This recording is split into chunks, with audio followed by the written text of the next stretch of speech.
Assalamualaikum warahmatullahi wabarakatuh. Waalaikumsalam warahmatullahi wabarakatuh. Alhamdulillah, wassalatu wassalamu ala sayyidina Rasulillah, sayyidina wa maulana Muhammad ibn Abdullah wa ala alihi wa sahbihi wa mawala. La hawla wa la quwwata illa billah. Amma ba'du. Bapak-bapak, ibu-ibu, saudara-saudara kaum muslimin rahimakumullah, sudah menjadi keyakinan dalam kehidupan kita bahwa segala yang ada permulaannya tentu akan ada penghabisannya.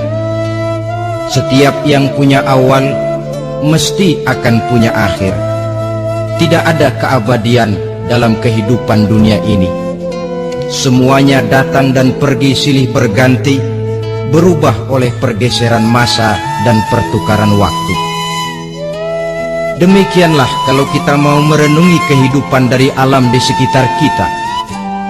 Sejak dari kehidupan tumbuh-tumbuhan, binatang, sampai kepada kehidupan kita, makhluk bernama manusia. Lihatlah kita manusia misalnya. Dimulai sejak kita terlahir ke alam ini, keluar dari alam rahim ibu, menjadi bayi yang merah tidak berdaya, untuk kemudian berangsur meningkat menjadi anak-anak.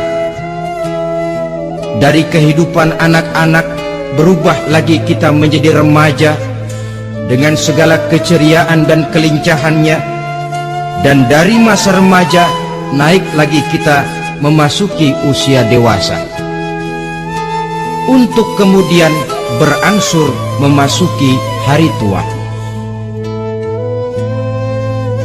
Lalu setelah kita memasuki hari tua, sehari, seminggu, sebulan, setahun, sampailah kita kepada batas waktu yang telah ditentukan oleh Allah, yang dinamakan ajal, dan bertemulah kita dengan yang disebut maut.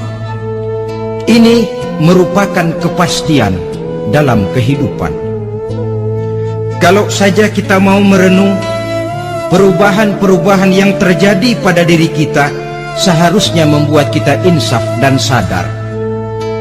Dikala remaja kita begitu lincah, punya rambut yang hitam ikal berderai, punya lesung di pipit, punya senyum yang indah menawan setiap orang yang melihat, punya kulit yang kencang dan bersih. Manakala kita memasuki hari tua, perubahan frontal pun terjadi. Kulit mulai jadi keriput, rambut yang tadinya hitam ikal berderai mulai memutih, nikmat berkurang, gigi yang tadinya utuh dan sanggup mengunyah apa saja, satu demi satu permisi meninggalkan kita.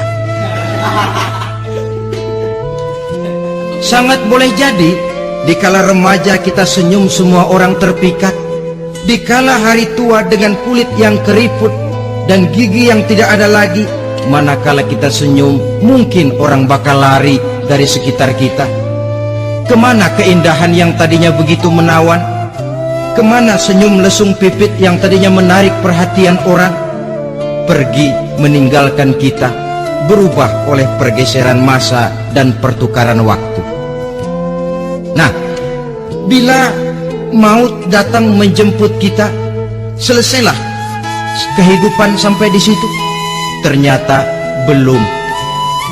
Kalau lahir merupakan perpindahan hidup dari alam rahim ke alam dunia, maka mati hakikatnya merupakan perpindahan hidup dari alam dunia ini ke alam kehidupan yang berikutnya, yang dinamakan dengan alam barzah.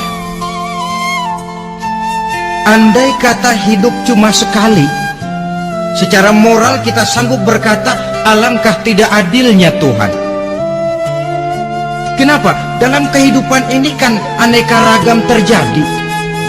Ada orang yang zolim, ada orang yang dizolimi, ada orang yang membunuh, ada orang yang terbunuh, ada orang yang kaya, ada orang yang miskin, Ada orang yang jujur, ada orang yang menghalalkan segala cara, sehingga banyak ketidakadilan yang terlepas daripada pengadilan dunia. Lalu orang pun bilang, di dunia ini katanya banyak pengadilan tapi sulit keadilan. Di dunia ini mudah mencari pengadilan tapi sulit untuk mencari ketidakadilan. Andai kata hidup cuma sekali, tidak akan ada hidup sesudah hidup yang sekarang ini. Bagaimanakah nasib mereka yang lepas dari pengadilan dunia ini? Alangkah tidak adilnya Allah, andai kata tidak ada kehidupan sesudah hidup yang sekarang. Tentulah akan terjadi di mana orang menghalalkan segala macam cara untuk mencapai tujuan. Yang penting kan saya kaya, yang penting kan saya punya jabatan dan kedudukan tinggi. Kalau perlu jilat atas, jilat atas. Kalau perlu sikut kiri kanan, sikut kiri kanan. Kalau perlu injak bawah, injak yang bawah. Ini prinsip daripada orang-orang komunis, dan pantas karena mereka tidak percaya kepada kiamat. Pantas karena mereka tidak percaya akan adanya kehidupan sesudah hidup yang sekarang ini. Maka saya menghimbau kepada seluruhnya, kita sudah kadung menyepakati negara ini berdasarkan Pancasila. Kita sudah kadung konsensus bahwa PKI dengan seluruh ajarannya tidak punya hak hidup di bumi Pancasila yang kita cintai ini. Maka salah satu ajaran PKI tujuan menghalalkan cara. Kita orang Indonesia yang berbudi pekerti luhur, yang punya nilai budaya tinggi, janganlah sampai mencaci PKI, membubarkan PKI, mengutukkan PKI, tapi dalam kehidupan sehari-hari prakteknya prinsip komunis kita pakai. Apa itu? Tujuan menghalalkan cara. Asal sudah tujuan tercapai, cara apapun saja halal. Itu pandangan hidup orang yang tidak percaya kepada adanya hari akhirat. Sebagai muslim yang yakin akhirat ada, kiamat pasti akan datang. Hidup tidak cuma sekali. Maka kalau kita zalim, kalau kita berbuat aniaya, kalau kita melakukan korupsi, kalau kita merugikan orang lain, boleh jadi kita terlepas daripada pengadilan dunia. Tapi ingatlah, kita tidak akan pernah lepas dari pengadilan Allah, pengadilan Qadhi Rabbul Jalil, di mana kita akan diadili dengan seadil-adilnya, dan tidak satu perbuatan yang bersifat salah, yang bagaimanapun kecilnya, yang akan lepas dari pengadilan di akhirat itu nanti. Pantas saja kalau satu hari malaikat Jibril datang menasehati Rasulullah sallallahu alaihi wasallam, yang artinya juga menasehati kita semua. Apa kata malaikat Jibril kepada baginda Nabi? Ya Muhammad, ish ma syi'ta fa innaka mayyitun. Hai Muhammad, hiduplah semau kamu, tapi jangan lupa kamu pasti akan mati. Kalau memang dilarang tidak terlarang, dicegah tidak tercegah, kamu mau melaksanakan hidup menurut maumu sendiri, persilahkan, hiduplah menurut mau dan gayamu. Tapi jangan lupa, fa innaka mayyitun, satu saat kau pasti bakal mati. Dan mati itu bukan akhir dari segalanya, dia babak baru bagi kehidupan selanjutnya.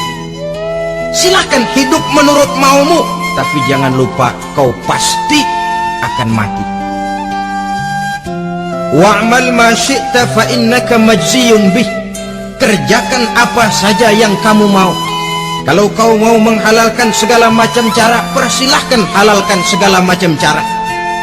Tapi jangan lupa kau akan mendapat balasan dari seluruh amal perbuatanmu.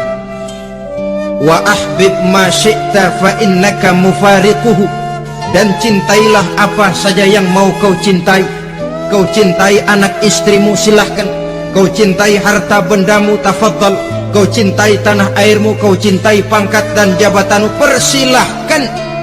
Tapi jangan lupa, fa innaka mufariquhu, kau pasti akan berpisah dan akan meninggalkan segala yang kau cintai itu. Apa Apa artinya ini buat kita? Ternyata sesudah maut datang menjemput kita, ada kehidupan sesudah hidup yang sekarang ini. Ini yang mendorong kita untuk dalam kehidupan di dunia ini tidak melakukan prinsip saenake dhewe,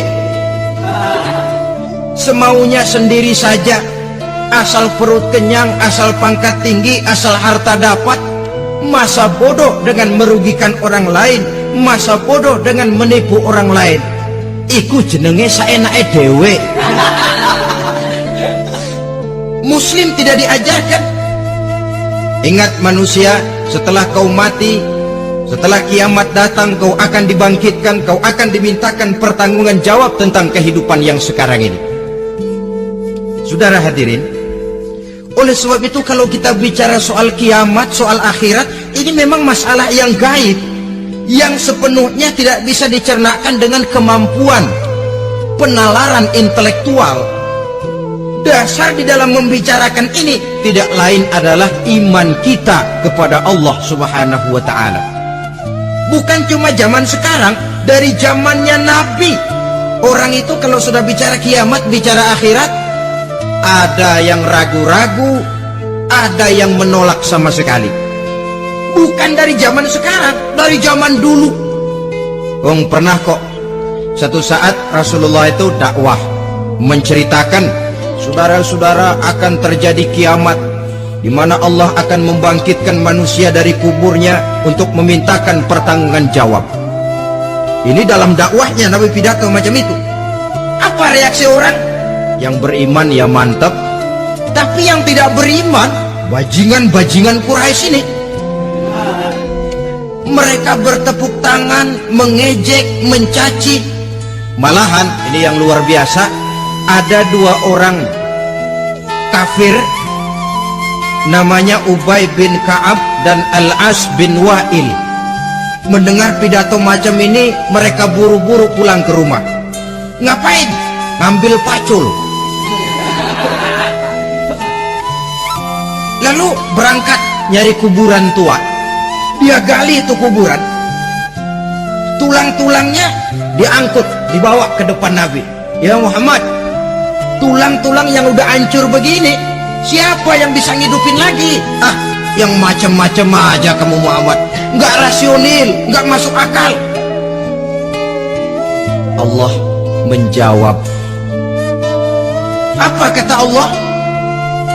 وَضَرَبَ لَنَا مَثَلًا وَنَسِيَ خَلْقَهُ قَالَ مَنْ يُحْيِي الْعِظَامَ وَهِيَ رَمِيمٌ قُلْ يُحْيِيهَا الَّذِي أَنْشَأَهَا أَوَّلَ مَرَّةٍ وَهُوَ بِكُلِّ خَلْقٍ عَلِيمٌ.